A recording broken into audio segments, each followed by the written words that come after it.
Salam dan selamat bertemu di dalam program Spotlight on Scripture melalui saluran Wahyu Pengharapan dengan fokus kepada menjelaskan ayat yang sukar di dalam Alkitab.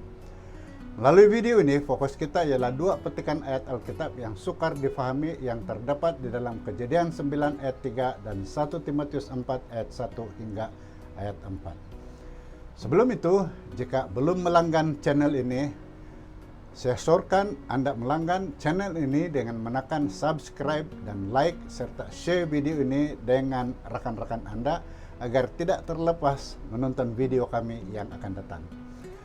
Mari kita mulakan dengan Kejadian 9 ayat 3. Segala yang bergerak, yang hidup akan menjadi makananmu. Aku telah memberikan semuanya itu kepadamu seperti juga tumbuh-tumbuhan hijau. Sedang penonton yang dikasihi Tuhan. Sebelum peristiwa air bah terjadi, Tuhan tidak memberikan kebenaran kepada manusia untuk memakan daging hewan. Makanan asal yang telah ditetapkan di dalam Kejadian pasal 1 ayat 29 dan pasal 3 ayat 18 terdiri daripada kacang-kacangan, buah-buahan, dan sayur-sayuran. Peraturan atas perkara ini berlaku sehingga selepas air bah. Kemudian karena tumbuh-tumbuhan telah dimusnahkan oleh air bah, Tuhan membenarkan beberapa jenis haiwan untuk dijadikan makanan daging untuk kali pertamanya. Untuk tujuan inilah 7 pasang bagi setiap binatang yang bersih atau halal telah dibawa masuk ke dalam batra dan 2 pasang bagi binatang yang tidak bersih atau haram. Anda boleh melihat catatan ini di dalam Kejadian 7 ayat 1 dan 2. Walaupun Kejadian pasal 9 ayat 3 nampaknya merupakan satu permit tanpa had untuk memakan segala jenis haiwan, sila ambil perhatian bahwa ia bukan tanpa had. Tuhan juga ada berfirman, "Aku telah memberikan semuanya itu kepadamu seperti juga tumbuh-tumbuhan hijau." Dengan cara yang sama seperti Tuhan telah memberikan tumbuh-tumbuhan, jadi sekarang Dia juga memberikan daging sebagai makanan. Tetapi semua tumbuh-tumbuhan tidak baik untuk dimakan. Terdapat rumput liar dan tumbuh-tumbuhan beracun yang tidak boleh dimakan. Dalam cara yang sama kemudiannya, melalui Imamat pasal 11, Allah telah menunjukkan bahwa ada haiwan tertentu yang tidak baik untuk dijadikan makanan dan pastinya tidak boleh dimakan. Menarik juga untuk diperhatikan bahwa arahan ini diberikan kepada Nuh sejurus selepas meninggalkan Batra, memandangkan diperlukan 2 pasang jantan dan betina untuk membiak satu spesies dan hanya 2 daripada setiap haiwan najis yang diselamatkan di dalam Batra. Sudah pasti Tuhan tidak memberikan lesen untuk memakan haiwan najis itu. Jika tidak, spesies najis itu akan segera menjadi pupus dan tidak ada yang akan wujud hari ini. Sedang menonton, ayat seterusnya yang ingin kita bahas pada kesempatan ini terdapat di dalam Perjanjian Baru yang turut sama disalahfahami secara meluas sama seperti Kejadian 9 ayat 3.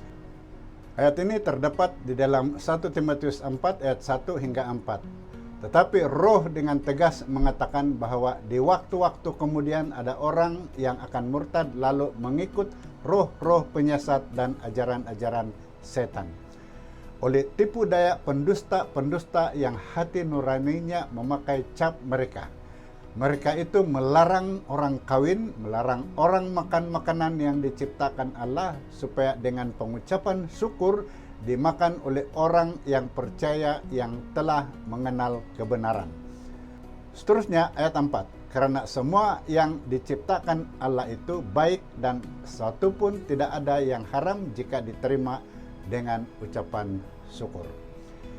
Sedang penonton yang dikasihi Tuhan, amaran terhadap kemurtadan yang akan berlaku pada zaman akhir melalui ayat ini melibatkan sejumlah ajaran sesat yang meresap ke dalam gereja, yaitu mereka yang mengikuti pengaruh iblis yang melarang sesetengah orang tertentu daripada berkawin, dan mengenai ajaran tentang menjauhkan diri dari suatu jenis makanan tertentu.